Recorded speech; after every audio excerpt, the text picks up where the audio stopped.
안녕하세요. 그녀의 북살롱 미셸입니다. 네, 오늘 함께 할 책은 강신주 박사님의 감정 수업입니다. 스피노자와 함께 배우는 인간의 48가지 얼굴이라는 부제를 갖고 있는 책이죠. 네, 오늘은 그 중에 과대평가라는 감정을 또 정의를 해 놓으셨었나 봐요. 위대한 스피노자께서. 그래서 오늘 이 금요일 새벽에 과대평가라는 우리의 감정을 탐해 보려고 합니다. 부제목이 붙어 있어요. 사랑의 찬란한 아우라. 그죠. 우리는 사랑할 때 이 과대평가에 빠져 있는 그런 상태 속으로 들어가는 거죠.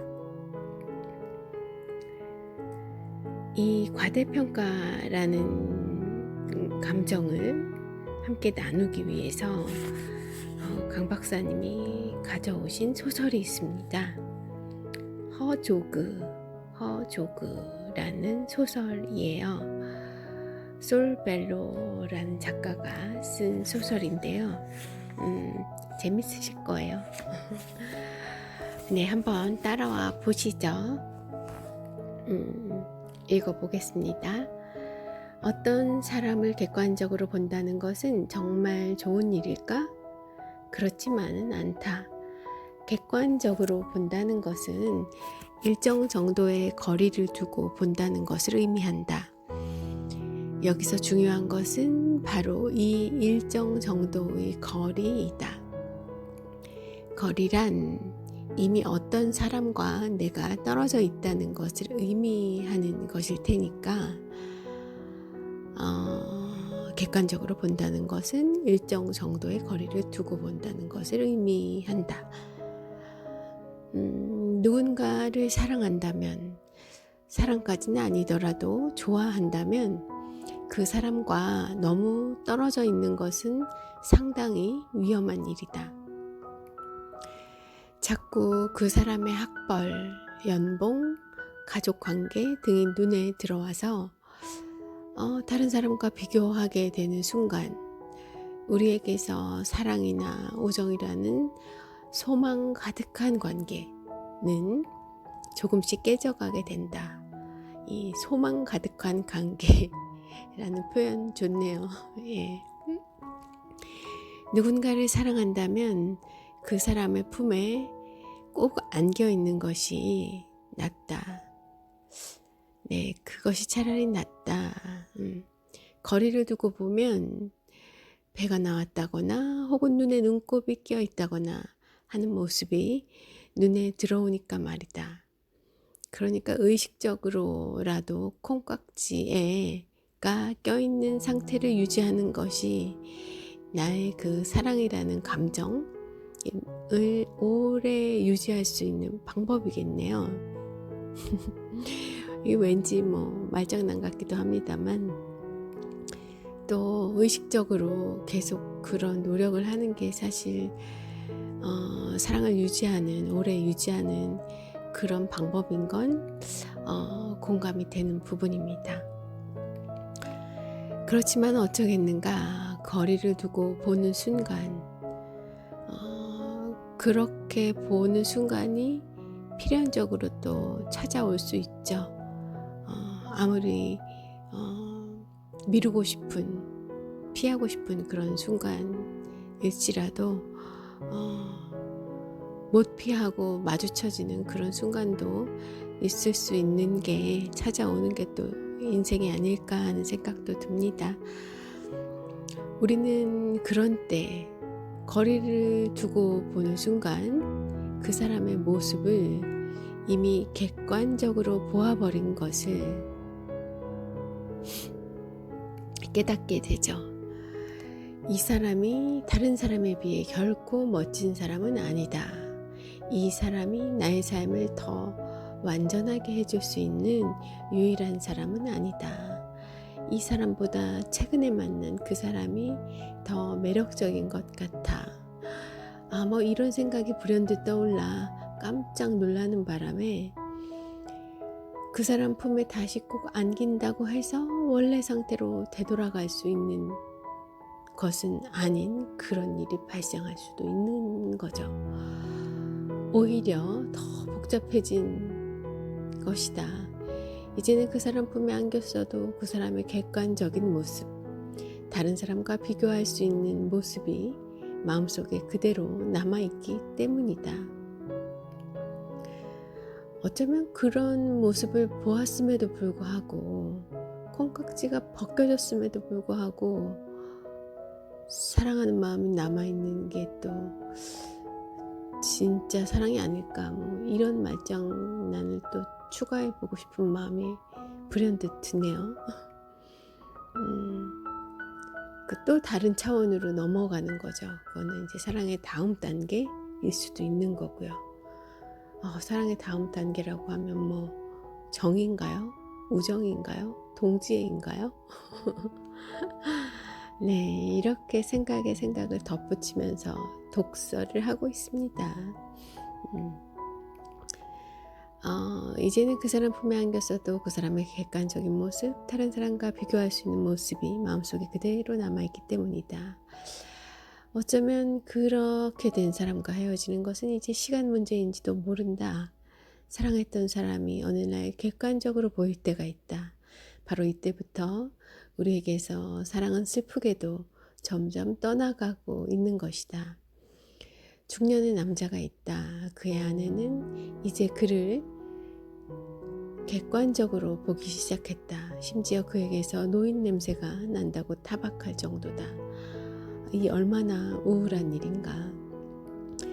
한때 자신을 그렇게도 사랑했던 아내, 바로 그녀의 사랑이 자신을 떠난 것이다. 바로 이 순간 기적처럼 또 새로운 여자가 등장하며 자신을 사랑하게 된다. 사랑해주게 된다. 자신의 품에 꼭 안겨 자기의 모든 냄새마저도 향기롭게 느끼는 그런 여자가 말이다. 자, 이 허조그 속으로 좀 들어가 볼게요. 노인한테는 노인 냄새가 난답니다. 여자라면 누구나 알아요. 늙은 남자 몸에서는 헌옷에서 나는 퀴퀴한 먼지 냄새 같은 게 나요. 여자가 남자를 그 지경이 될 때까지 내버려 두었다면 그녀는 늙어버린 남자에게 굴욕감을 주지 않으려고 관계를 계속한 걸 거예요. 정말 끔찍한 일이죠. 그렇지만 모지스, 당신은 정말이지 화학적으로 젊어요. 라모나가 맨살에 드러난 팔을 그의 목에 감았다.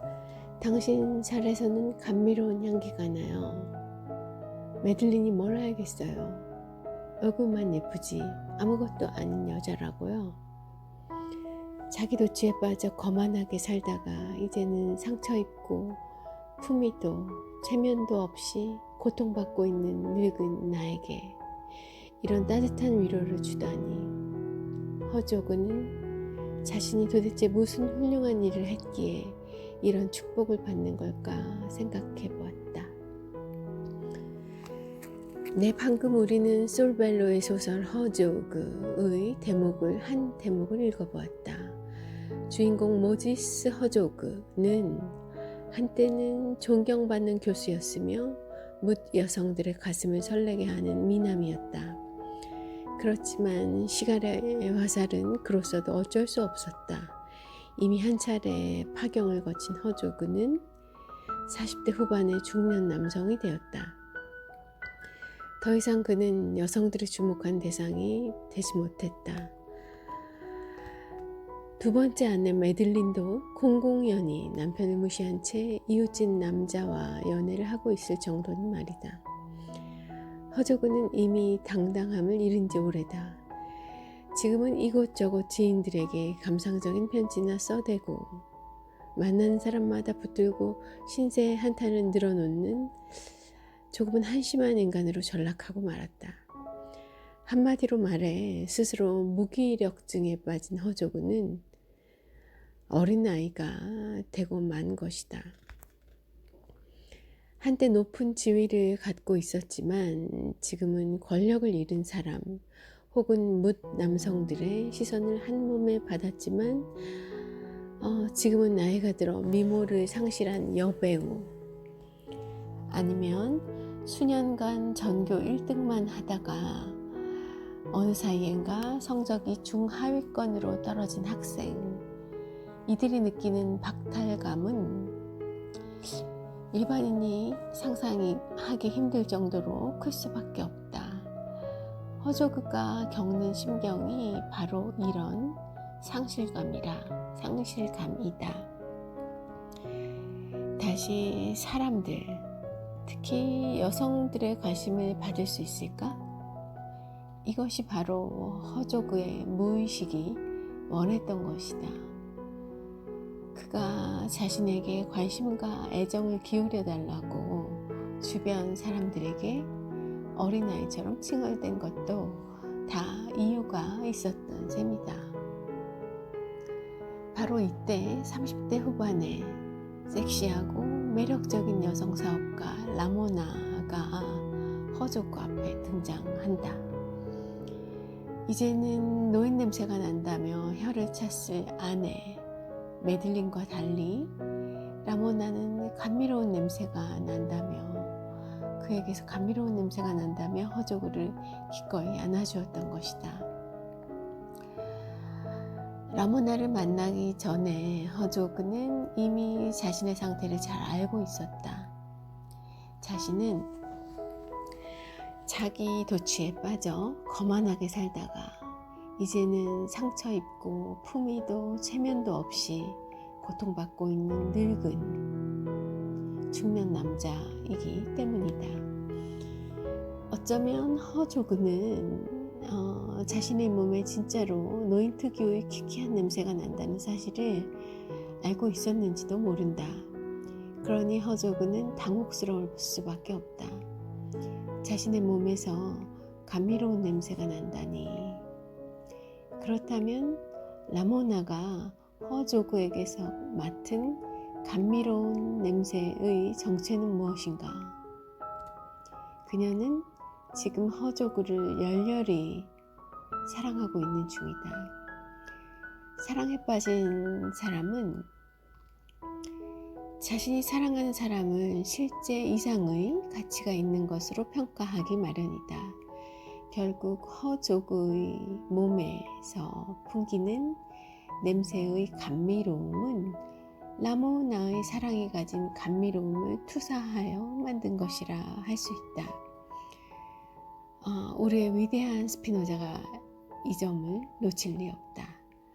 여기서 스피노자가 정의한 과대평가를 정의를 살펴볼게요. 과대평가란 어떤 사람에 대한 사랑으로 말미암아 정당한 것 이상으로 느끼는 것을 말한다 라고 윤리학에서, 에티카에서 정의를 하셨어요. 정당한 것 이상으로 느끼는 것을 말하는데, 그것이 연유하는 감정이 어떤 사람에 대한 사랑, 그에 대한 사랑, 그녀에 대한 사랑이라는 겁니다. 그러니까 사랑을 깔고 있는, 꼭 이게 사람에 대한 과대평가일 뿐만 아니라 어떤 장소나 어떤 시절, 어떤 물건, 어떤 동물이 다 대상이 될 수 있을 것 같아요. 어떤 그런 내가 특별히 사랑한 어느 장소, 그것에도 우리는 과대평가를 내릴 수 있죠. 그 장소가 너무 좋은 거예요. 너무 좋아서 실제 이상으로 객관적이거나 혹은 타인들이 내리는 그런 평가, 보편적 평가 이상으로 나에게 그런 좀 프라이빗하게 나만이 고유한 그런 감정, 얘기했죠. 모든 감정이 다 나에게 공유하죠. 아니, 고유하죠. 나에게 고유한 것이 이제 나만이 느끼는 그런 감정일 텐데요. 역시나 이 과대평가도 그런 내가 그 어떤 대상에 대한 가지고 있는 특별한 애착으로 인해 정당한 것, 객관적인 것 이상으로 느끼는 어떤 느껴지게 되는 감정을 의미한다라고 정의를 내리셨어요. 굿 포인트 같네요. 그 부분 그런 나의 특별한 애착, 사랑으로 인해 그것에 연유한다는 부분이 포인트가 아닐까 합니다. 애정이 없으면 어떻게 과대평가를 하겠어요. 자막 찰나의 감정일지라도 그런 시간을 허용치 않죠. 우리 인간이란 동물 또 나름대로 다들 그 이기적 유전자를 가지고 있잖아요. 사랑이 없다면 절대 이런 평가를 내릴 수 있는 시간의 틈조차 허락하지 않죠. 아주 본능적으로. 자, 책으로 다시 돌아가면 이렇게 어떤 사람을 사랑하면 우리는 그에 대해 실제보다 과한 평가를 내리기 마련이다. 애인이 배가 나왔다면 우리는 그를 푸근한 사람이라고 평가하고, 애인이 공공장소에서 방귀를 뀌는 것도 우리는 그가 당당하고 진솔한 사람이라고 해석한다. 뭐 또 이렇게까지 그냥 좀 매너가 없다고 생각할 수도 있죠. 강 박사님이 이때는 책 쓰는 거에 너무 이제 몰입하고 있으셨나 봅니다. 혹은 애인이 정리해고를 당해도 우리는 그의 능력을 탓하기보다는 인재를 알아보지 못한 그 회사의 덕망을 탓하게 되죠.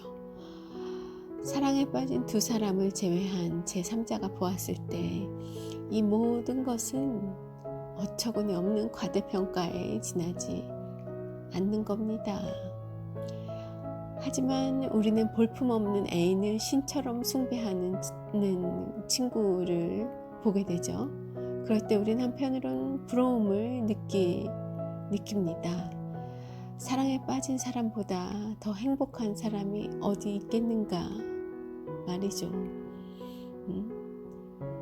또 그 사랑에 빠지는 것이 쉽지 않잖아요. 나이 들수록 그렇죠. 짝사랑도 마찬가지지만 서로 동시에 사랑에 빠지는 것도 정말 힘든 일이잖아요. 나이를 들어가면서 그런 감정에 빠진다는 건 정말 힘든 일이죠. 주체할 수 없는 골치 아픈 감정의 상태일 수도 있습니다. 그 관계가 그 대상이 어떤 관계에 있는 사람이냐에 따라 골치 아파지는 것일 수도 있죠. 사랑은 두 사람을 삶의 주인공으로 만드는 감정이다. 그러니까 주인공의 풍성한 배, 주인공의 달콤한 방귀, 아하 넘어갔어요. 주인공의 정리해고는 당연히 조연들의 부푼 배, 내 인생의 조연에 지나지 않는 그런 사람들의 부푼 배, 고약한 방귀 냄새, 실업자 신세와는 같지만 또 전혀 다른 종류의 것인 겁니다. 주인공의 모든 평범한 행위도 그가 바로 주인공이라는 이유 하나만으로 비범한 것이 되기 때문이다. 바로 이것이 과대평가의 핵심 아닐까? 상대방을 주인공으로 본다는 것. 상대방을 내 인생의 하나의 주인공으로 인정한다는 것. 내 인생의 주인공의 자리로 그를 놓아준다는 것. 그게 이제 잠시라도 찰나라도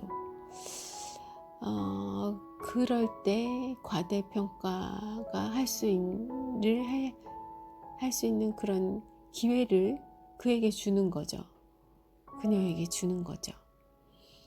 그러니 어떻게 그 사람을 조연에 불과한 다른 사람들과 비교할 수 있겠는가 말이다. 어떻게 그 사람을 객관적으로 바라볼 수 있다는 말인가. 그러니까 과대평가가 사랑에 빠진 사람들에게는 부수 효과가 아니라 매우 본질적인 현상이라고 할 수 있다. 그래요. 나의 시야에 딱 그런 프레임이 씌워지는 거예요. 어떻게 보면 그 세상 글을 바라볼 때만 내 눈에 어떤 사랑이라는 핑크빛 안경이 씌워지는 거죠. 그래서 스스로 사랑에 빠져 있는지 확인하는 방법은 의외로 쉽습니다. 상대방을 지나치게 크게 평가한다면 우리는 분명 그를 사랑하고 있는 것이니까 라고 적어 놓으셨네요. 네. 어쩌면 과대평가야말로 어떤 사람이 사랑에 빠져 있다는 것을 보여주는 가장 강력한 증거라고 할 수 있다. 반대로 애인을 있는 그대로 객관적으로 본다면, 다시 말해 제3자처럼 애인을 본다면 우리의 사랑은 이미 많은 부분 훼손되었다는 사실을 보여주는 것 아닐까?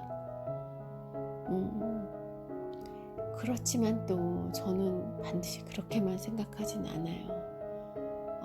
앞서 말씀드린 것처럼 또 다른 차원의 그런 사랑으로 넘어가는 기로에 있는 걸 수도 있다고 봅니다. 그렇게도 말씀드리고 싶어요.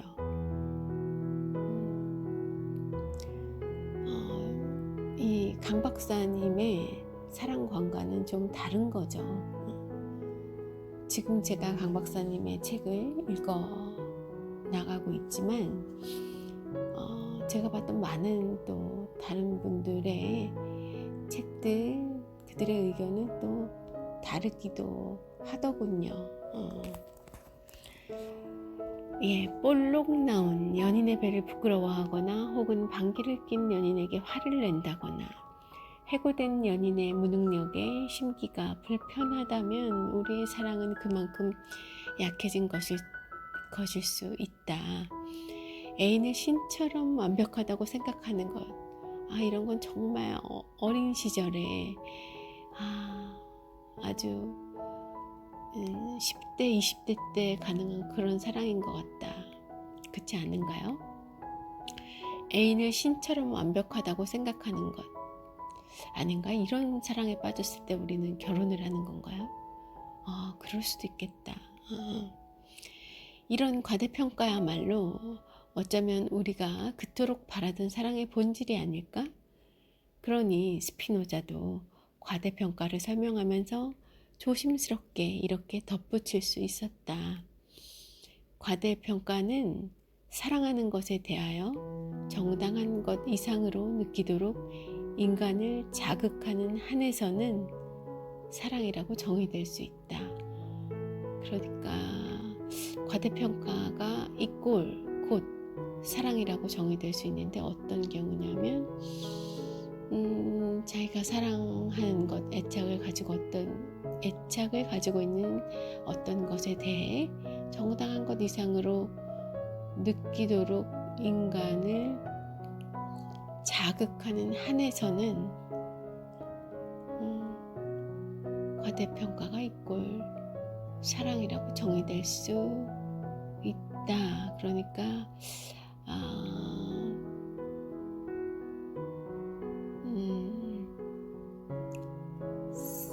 사랑의 본질이 과대평가임을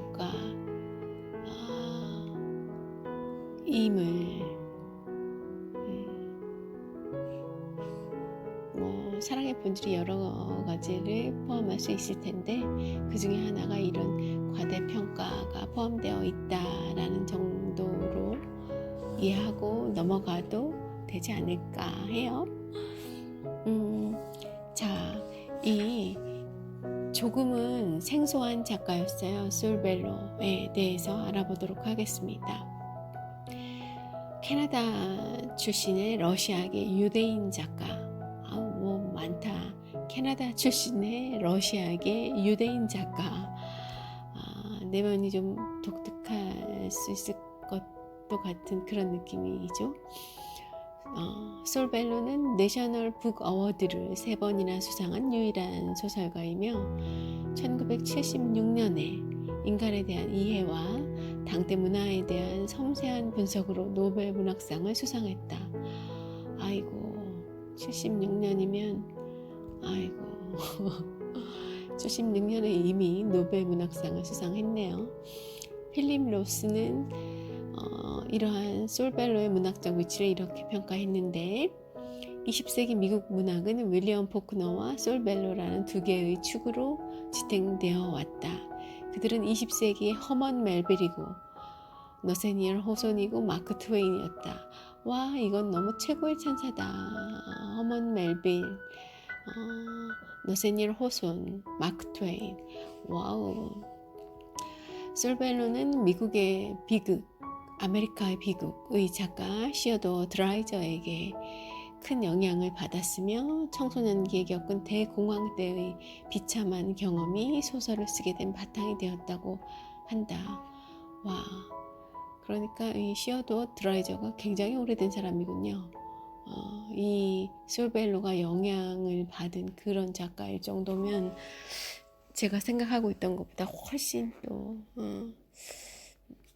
이전 사람. 자, 허조그는 1964년도 작품이에요. 이 솔벨로의 1964년도 작품. 허조그는 낭만적 자아라는 연구 주제에 골몰하던 샘님 교수가 바람난 아내에게 이혼당하고 신경쇠약에 걸려 인생의 낙오자가 되는 이야기다. 전체적인 이 소설의 얼개가 이런가 봐요. 나는 어떤 성격인가? 현대적 용어로 말하자면 자기도취적이고 마조히스트이자 시대착오적인 성격이었다. 본인에 대해서 이렇게 진단을 하고 있는 샘님이 교수였군요. 임상적으로는 대체로 우울증이라 진단되겠지만 중증은 아니다. 그러나 이 힘없는 지식인의 우울증은 관능적인 여성 라모나를 통해 위로받는다. 소설 속 문장 조금 읽어드리면 지금 그가 조금 특별한 정신 상태에 있는 것은 사실이지만 그에게는 정말로 값지고 사랑스럽고 건강하며 근본적으로 변하지 않은 어떤 것이 있다고 했다. 마치 그가 신경쇠약 같은 말도 안 되는 병에서 완치되어 갖은 끔찍한 역경 속에서 살아남은 것처럼 말했다. 라모나는 지금까지 그가 겪은 모든 불행은, 그러니까 와이프가 바람을 피고 그로 인해 이혼하고 그랬던 모든 그런 불행이요. 그런 모든 불행은 제대로 된 여자를 만나지 못했기 때문이라고 말했다. 그에 대한 그녀의 마음은 급속도로 진지해졌다. 네, 이게 소설 속 문장이에요. 재밌네요. 예. 그렇게 라모나는 허조그에게 달려가고 있는 겁니다. 이 장면에서 과대평가에 빠진 상태, 콩깍지가 씌인 상태, 사랑이라는 핑크빛 안경이 그를 향해서만 탁 끼워져 있는 그런 상태인 겁니다.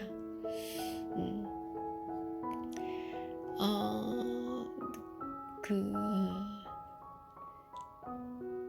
작가는 허조그에 대해 고등교육이라는 것이 고민에 쌓인 사람에게 얼마나 쓸데없는 것인지를 보여주려고 쓴 코믹한 소설이다라고 말한다.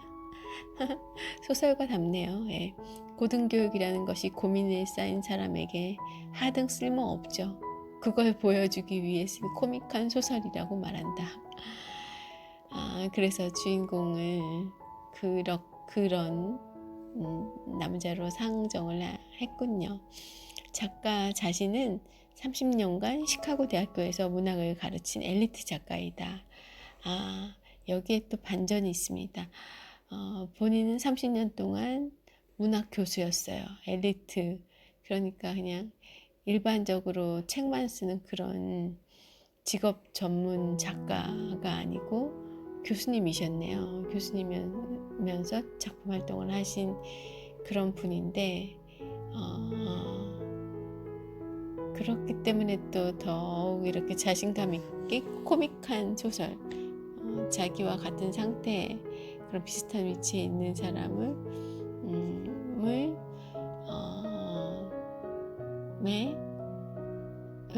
대한 굉장히 그 벗겨진 상태로 관조할 수 있게 그런 사람을 주인공으로 놓고 또 그 사람의 내면은 어쩌면 가장 잘 아시는 분일지도 몰라요.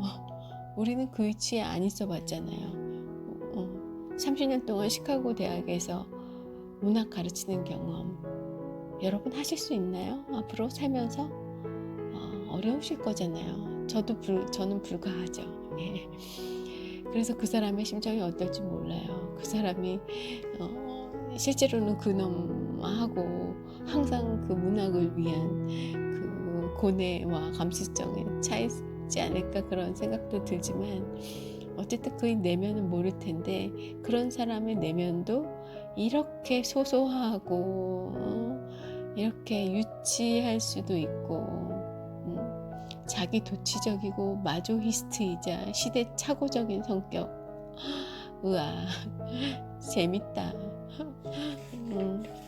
아무튼 그렇게 우리도 한번 그려볼까요? 나는 어떤 사람인가를 굉장히 객관적인 시각으로 아주 우스꽝스럽게 저의 본질을 한번 봐보는 거예요.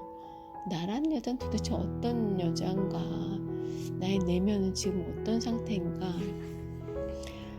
내가 나를 소설로 놓고 본다고 하면 뭐 소설의 그런 코믹적인 요소랑 그 아주 허심탄회한 그런 시선들이 있어야 되잖아요. 그러면 도대체 나라는 얼마나 어처구니 없는 앤지 한 3초 정도 우리 생각해 볼까요?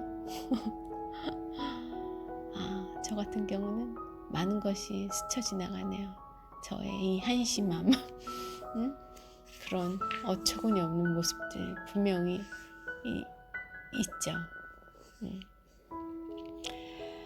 네, 이 철학자의 어드바이스 코너로 넘어가 볼게요. 네, 강 박사님이 우리에게 주는 조언 뭘까요? 저는 이 챕터를 읽은 지 좀 오래돼서 기억이 나지 않아요. 새로운 아주 프레시한 눈으로 다시 한번 만나볼까 합니다. 그분의 어드바이스와 누군가와 사랑에 빠진다는 것은 과대망상에 빠진다는 것에 다름 아니다. 어른들이 눈에 콩깍지가 씌었다라고 말하는 데에는 다 이유가 있다. 그렇지만 여기서 조심해야 할 것은 과대망상에는 무엇인가? 정신적인 흥분 상태, 그러니까 일종의 비정상적인 정신 상태라는 뉘앙스가 전제되어 있다는 점이다. 저 지금 강신주 박사님 말을 그 어투 따라하는 중인가 봅니다. 어쨌든 일종의 비정상적인 정신 상태라는 뉘앙스가 전제되어 있다. 콩깍지가 씌었다는 말 자체에 이미 부정적인 뉘앙스가 깔려있지 않은가, 그런가요? 저는 귀엽기만 한데 아니 벗겨질 수 있다는 속성을 가졌기 때문에 그런 맥락에서는 부정적인 뉘앙스, 안타까운 뉘앙스가 좀 깔려 있는 건 맞죠. 사실 사랑에 빠진 친구의 비정상적인 정신 상태를 매우 걱정해 본 그런 경험은 우리 살면서 누구나 한 번쯤 해볼 수 있다. 그럴 때 우리 눈에는 친구의 애인이 매우 우유부단한 사람인데 친구는 그를 매우 섬세하고 부드러운 사람으로 착각하고 있다. 또 친구의 애인은 경제적인 능력이 매우 떨어지는데 나의 사랑하는 친구는 그가 아직 때를 만나지 못했을 뿐이라고, 언젠가는 억대의 연봉을 받을 것이라고 두둔하고 확신하고 있다. 이런 사례가 어디 한두 가지인가. 그렇지만 이건 사실 우리에게도 그대로 적용되기도 한다. 또 내 친구가 나를 보면 내가 그런 상태에 있기도 할 수 있는 거죠. 내가 사랑에 빠졌을 때 친구들은 노파심 탓인지 나의 애인에 대해 계속 주의를 주거나 우려를 표현했던 경험 있을 것이다. 잘 기억을 뒤돌아보면 있을 것이다. 그렇지만 친구들의 경우이든 내 경우이든 우리가 간과하는 것이 한 가지 있다. 그것은 사랑은 이 과대망상이라는 감정 상태가 지속될 때까지만 유지된다는 사실이다. 반대로 과대망상이라는 감정이 끝나면 사랑도 끝나는 거죠. 같이 가는 거라는 거죠. 강신주 박사님의 사랑론은 그렇습니다. 친구의 애인을 평가하는 나의 기준과 판단을 친구가 수용한다면, 그러니까 내가 객관적으로 이렇다 저렇다 하고 얘기할 때 친구도 맞아, 나의 애인은 그래 라고 쉽게 수용하고 인정해버린다면, 불행히도 친구가 불태우던 사랑의 열정은 그 열정의 촛불은 이미 꺼진 것이다. 반대로 내가 노파심에 가득 찬 친구들의 충고에 귀를 기울이고 있다면 그때 나의 경우도 이미 사랑은 떠나가고 있는 중인 거다. 자, 내가 사랑에 빠진 친구들을 걱정하는 것이나 친구들이 사랑에 빠진 나를 걱정하는 것은 매우 아름다운 일이지만 그것은 사랑에 빠지지 않은 사람들의 시선일 뿐이다. 그런 우려와 걱정을 무시하고 날려버리고 상대방을 기꺼이 과대평가하지 않는다면, 그렇게 상대방을 기꺼이 안아주지 않는다면 우리는 사랑할 자격도 없는 것 아닐까? 그래요. 인생 뭐 있어요?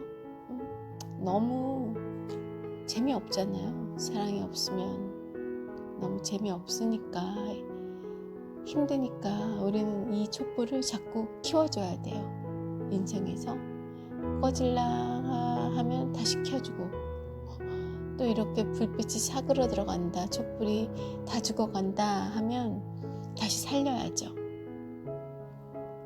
사랑하지 않는 자는 죽은 자이니 살아있는 동안은 사랑을 해야 할지니, 그러니 내 친구의 우려, 내 주변의 우려들은 기꺼이 날려버리고 우리 사랑을 하는 겁니다. 사랑하는 사람으로 사랑하며 살기를 선택하는 거죠. 그로 인해서, 과대망상으로 인해서 어떤 팩트나 진실을 덮어버릴 수도 있습니다. 그로 인해서 어떤 고단함이 나에게 찾아올 수 있어요. 그렇지만 우리는 사랑을 해야 하는 거예요. 왜냐하면 오늘은 금요일이거든요. 네, 이런 정도로 그 강 박사님의 이 사랑을 부추기는, 격려하는, 기꺼이 과대평가를 함으로써 사랑할 자격을 얻고 사랑을 누리라는 어드바이스에 제가 좀 장단을 맞춰 보았습니다. 여러분, 사랑하는 금요일 되세요. 미셸은 물러갑니다. 내일 또 오겠습니다. 바이바이.